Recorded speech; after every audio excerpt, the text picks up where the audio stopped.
I love me anything leopard. These are these Snug Leaves fluffy crossband slippers, open toe, so cute in that effortless way. They're so soft the second they hit your little toes. Very lounge core, very grab them and go. What I liked, the faux fur is so plush and cozy. They do not feel heavy at all whatsoever.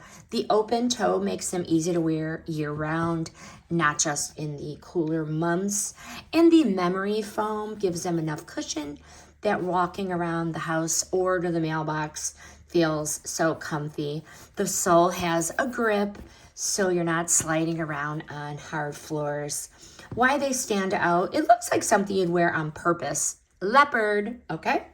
Easy to slip on and off, which really matters more than people admit.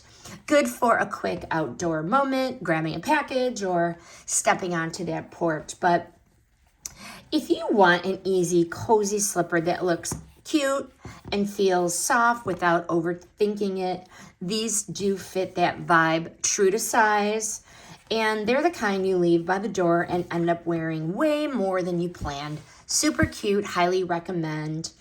The brand sponsored this video, but these are my real thoughts.